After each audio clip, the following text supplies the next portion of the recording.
Hello again, and in this second part we're going to still be naming organic compounds with functional groups. The functional groups that we're going to be looking at in part 2 are amines, amides, and our halogenated groups as well. So first off we have our amines. Their functional group looks something like this. So R and then NH2. So our carbon chain that's bonded to a nitrogen that is then bonded to two hydrogens. The suffix that we are going to use is the name of the group itself. It is amine. An example I'm going to draw for you, I'm going to draw a chain of 5.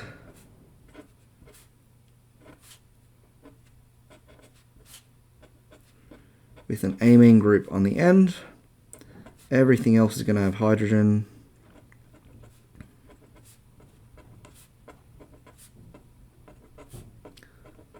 So first off, when we're naming this compound, we need to be looking at the chain length. As I said before, this is a chain of 5. The prefix that we're going to be using is pentan. Because we are working with a functional group that is an amine, the suffix is amine. It is pronounced pentanamine.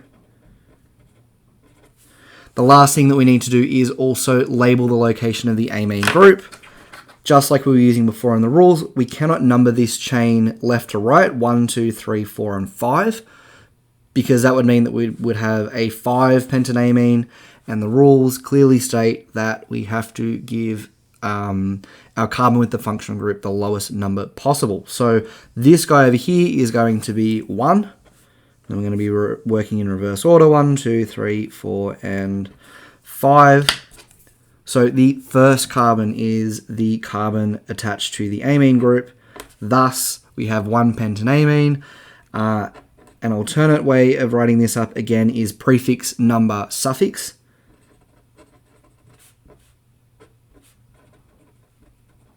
Could also be written as pentan-1-amine. Next group is the amide. This guy looks like this. A carbonyl group again, so a C double bond O. And then an NH2. And its suffix is amide. Just like the name of the group itself. Now, maybe we're starting to see a little bit of a pattern where the amine looks very similar to an alcohol. So rather than it being ROH, it's RNH2.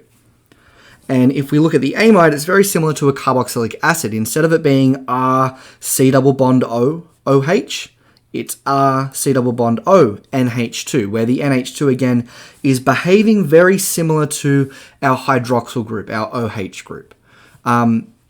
This will be important later, especially when we get to the properties section of the course.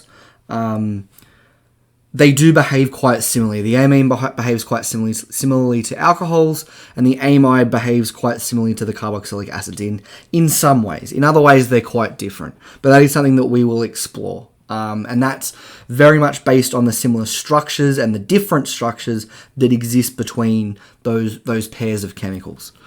Anyway, we have our amide. I'm going to draw you up an example. So I'm going to draw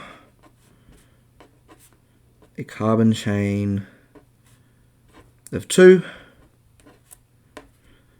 where one of the carbons is a part of the amide group. Got this guy here. So a carbon chain of 2, when we name it, we're going to be using the prefix ethan for the chain length of 2. The next thing that we are going to do is name the functional group. The functional group here is an amide, so we use the suffix amide. The name of this chemical is ethanamide. Ethanamide. Now, we don't have to number the position of the carbon in this instance, because if I put it here or I put it here, it would be on carbon 1 regardless. So because there's no distinction that needs to be made about the position of the carbons, because they would both be 1 no matter what one I drew it on, you don't have to put the number down. It's just ethanamide. There's only one kind of ethanamide, etc., etc., etc. Moving on, last thing that I want to look at are our halogenated compounds. So the way that we can probably best draw our halogenated compounds is by writing up an Rx. Now, if you look at your periodic table, all of the halogens are in column 17. So that's our fluorine, chlorine, bromine, and iodine. They have 7 electrons on the outer shell. They are our halogens, and they do participate in the formation of organic chemicals every once in a while, so they are important to know. X, generally, when we're drawing stuff up for our organics, X represents some form of halogen.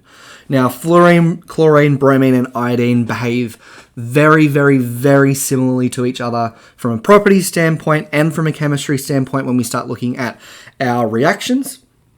So when we talk about the halogenated compounds, we can sort of talk about them all in a group. Whether there was a fluorine on there, a chlorine on there, a bromine on there, or an iodine on there, it wouldn't really matter all that much. It will still behave somewhat similarly in a lot of cases. So sometimes we just talk about there being a halogen on there in general, and they all sort of serve the same purpose. I'm digressing a little bit. The naming is going to be a little bit different to what we've already done so far. So here we're actually going to be using prefixes rather than suffixes. For fluorine, the prefix is fluoro. For chlorine, the prefix is chloro. For bromine, the prefix is bromo. And for iodine, the prefix is iodo. They're all interchangeable, just depends on what halogen we're working with, etc., etc. I'm going to draw one up, and then I'm going to talk a little bit more about what we actually need to do to name a halogenated organic compound.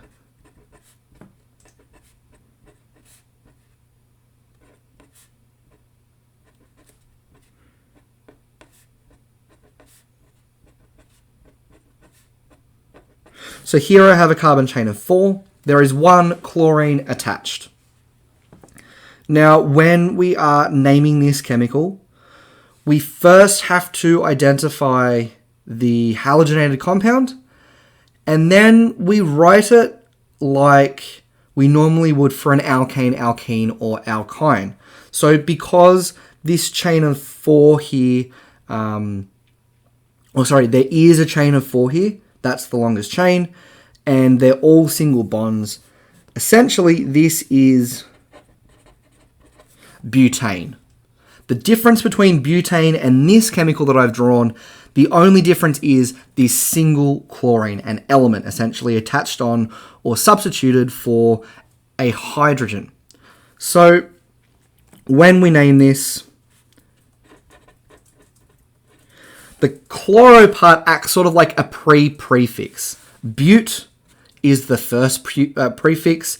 Ane is the suffix because we're talking about an alkane. But then I guess the prefix, the prefix that comes before the normal prefix that we have, the first one here that we're going to write up is chloro. So this chemical here is chlorobutane. So when we're naming chlorobutane, again, we need to write down the position of the carbon that has the chlorine on it. So we're going to be numbering them 1 to 4. In this case, we're going to be going from left to right because this carbon here still has to have the lowest number. That rule still applies. So it needs the number 2 rather than the number 3 if we were to go from right to left. So the number here is going to be 2, chlorobutane. I've written butane here with a capital B. Not advisable when you're writing the whole thing out. I've just written it with a capital because that's the thing that I wrote first, and that's my habit. The best way to write it up, the most correct way would be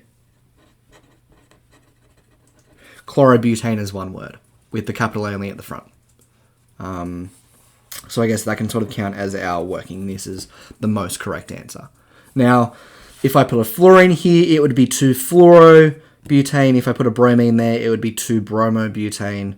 If I put an iodine there, it would be 2-iodobutane. Now, as I said before, these are just the basics to get our heads around how to name all of the functional groups. There are some extra rules that I'm going to be going over next week when we're all together. But for now, I'm going to give you a set of practice questions to sort of just run through really quickly. I want them done by Tuesday when we see each other. And we should be able to spend, another 2 lessons sort of really nailing all of these naming rules so that we can go into week 4 getting right stuck into our reactions and prac before, I don't know, we might end up losing our lab. I still don't know how that's going to end up going for the rest of the term. So I'm pretty keen to get those pracs done ASAP. To do that, we really need to have this naming stuff down pat. If we don't, it's going to be a real struggle, okay? So please make sure that gets done over the weekend, ready to go to hit the ground running on Tuesday so that I can field some really big questions and push you into some stuff to extend you a little bit further so that you're completely ready for everything that's going to come up for the rest of the course in Module 7 and 8. Anyway, thank you very much. Have a good one.